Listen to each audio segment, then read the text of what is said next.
Welcome back, folks. I've got an Ace tanker today by Combatineffective, one of our subscribers. He is in his IS-3, and I don't know if I have featured this tank very much, but if you're looking at the mini-map, he's got no help.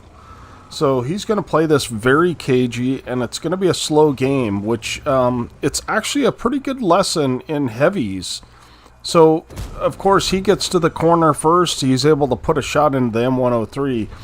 But this is just a lot of peek and poke kind of stuff. And when you're overmatched, when the enemy team has a lot more guys than you do in a location, you're content just to trade hold down shots. And, of course, we got a Yeg Panther shooting HE, and he's going to blind fire that. But yeah, he's just content to sit here and trade shots and bounce damage. So, which is the right thing to do. His team on the other side is rightfully being extremely aggressive, and the enemies on this side are not. So you notice he's sitting here pre-aimed on the corner, and he's going for shots, but he's not going to give the enemy good shots if he can help it, right? And the enemy is now pre-aimed on that corner, so he is attempting to juke the enemy a little bit. And he's just guessing based on the indicator where the guy's at, that Yeg Panther. But he's baiting shots, and that seems to be working well for him. Seeing his other side is winning heavily. So this is why you watch your mini-map, guys, because if you don't, things like this happen. You don't push when you should push. So that was a nice track shot on the Patriot, and the Patriot is, you never want to go outside on in front of an enemy tank, let alone an enemy heavy that can really punish you.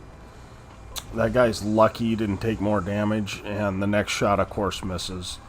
So a little bit about the IS-3, as he misses another shot there, I think he might have moved before he fired there, which, whatever, it's okay. He gets his damage later because he survives. So the IS-3 has a Mohawk on it, right? And that Mohawk is this area right here, this flat area, and that is an overmatch area. So that's what Combat's aiming for, and likely the enemy IS-3 is aiming for. Now, I just watched this with Combat, and he told me he's popping up just a hair onto this ledge, and that makes it harder to hit that Mohawk. It's fairly difficult to hit anyway. If you have good reactions, you can hit it more easily, but Combat is just doing what he needs to do right now, right? So they are flanked by a Leo. I don't know if you guys saw that on the mini-map, but Combat is all too happy to shoot at this Yeg Panther that has been giving him trouble all game. So there's a nice shot. And we are currently up to 1,192 damage. So there's a 704 that's flanking. I don't believe that he's flanking in a very good location. But Combat is doing his best to defend every front. They're surrounded now. The enemy has finally figured out that they need to push, but they figured it out entirely too late.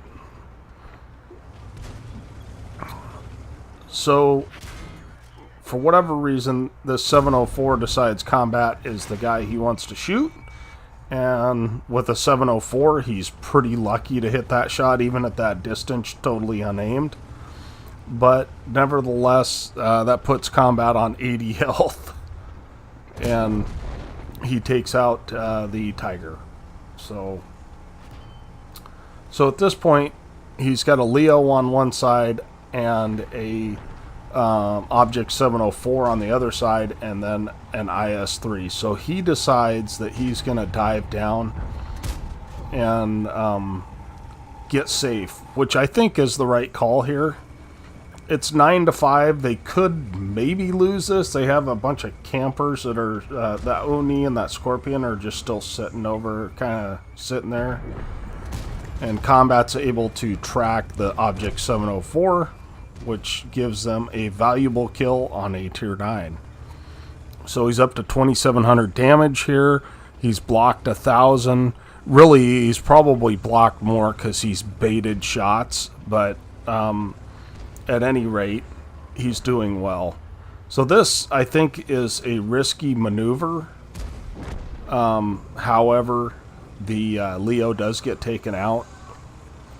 And Combat waffles here a little bit. That's kind of sometimes normal. I probably would have pushed directly for the Patriot. But I don't think the Patriot's that skilled of a player based on the fact that he came out side on to an IS-3. That's just something you don't do. And so Combat is finally turning around and pushing towards that guy. So the timing works out pretty good actually for him in one sense, because this defender then puts himself into a flank position.